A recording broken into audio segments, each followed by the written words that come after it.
In this tutorial session, we will be introducing the splitter component.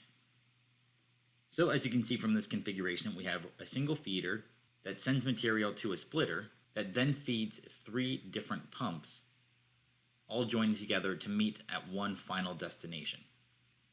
And the entire configuration moves from left to right. So I've already assembled this configuration, which you should know how to do, aside from how to configure the splitter component. So the splitter is located in the piping and equipment accordion, and once dropped onto the canvas, we can look at the properties for its configuration and its flow configuration. So for the basic configuration of the splitter, there are 2 methods, one being priority and 2 being proportional. So starting with priority, let's zoom in on the component. So as you can see, the different outflow nodes are labeled 1, 2, and 3, and this corresponds to split 1, split 2, and split 3.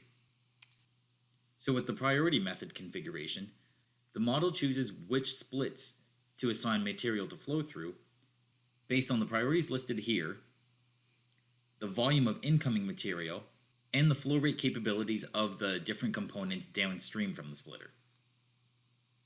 So in this example, our feeder has a supply of 2,000 barrels per hour, and each of our pumps has a flow rate capability of 1,000 barrels per hour. So in this example, we have splits 1 and 2 as a first priority, and pump number 3 as a second priority. Now, since we have 3 different streams of material all joining at this central node before continuing to the final destination, we need to configure this node differently than how we have been before. So we'll go to the configuration of the node and change its behavior from block to merge. Since we will have the same material being split into 3 different directions, and all 3 different streams of material will then be blended at this node to continue on to the final destination, we need to have this node as a merging node. So let's see how this model performs in the standalone engine. So we start out with the 2,000 barrels per hour, splitting by a first priority to pumps 1 and 2 at 1,000 barrels per hour each, that then merge together to continue on to the final destination at a rate of 2,000 barrels per hour. You can see the priority listed on the splitter icon itself, with outlets 1 and 2 having first priority, and outflow number 3 is second priority, denoted by the 2 dots. So now that you've seen this, let's configure our splitter in another way. So first we started with priority configuration. Now let's change that to proportional. Now we can either split the incoming material by proportion in terms of percentage or by flow rate itself. In this case, let's stick with percentage. Since all the pumps have a capacity of 1,000 barrels per hour, and our incoming material is coming in at a rate of 2,000 barrels per hour, let's set our percentage for split 1 as 50. That will take our 2,000 to 1,000 barrels per hour. And splits 2 and 3, we can go to 30%, and we'll leave split 3 at 20%. We'll save the model and run it again in the standalone engine. And we can see that the splitter is behaving exactly how we expected, with 50% of our 2,000 going to pump number 1, 30% going to pump number 2, and 20% going to pump number 3.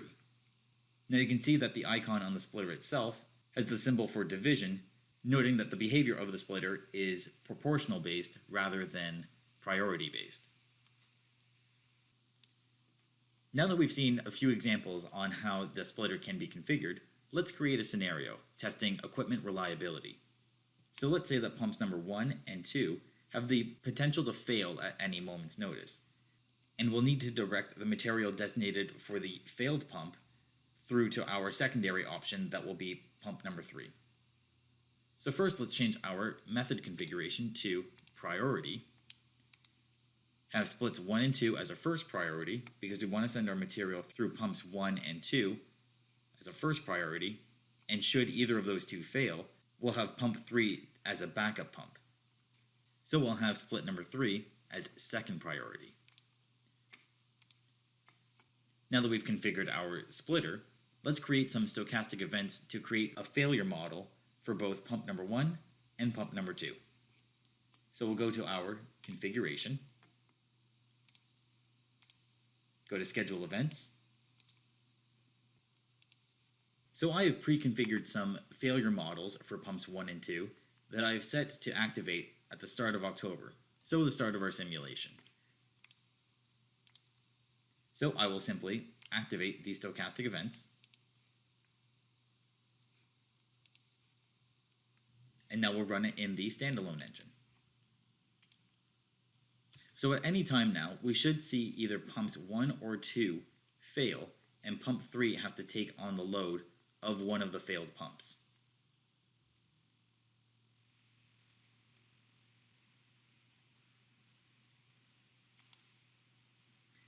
There we go. So pump 1 has randomly failed, and therefore the material allocation goes from pump 1 to pump 3 in case of that emergency. And once the failure event has ended, the flow will return to pump number 1, but in this case, pump number 2 just failed immediately whenever pump number 1 came up, and that material was redirected to pump number 3. And now that the failure event has ended, material returns back to its original priority of pumps 1 and 2.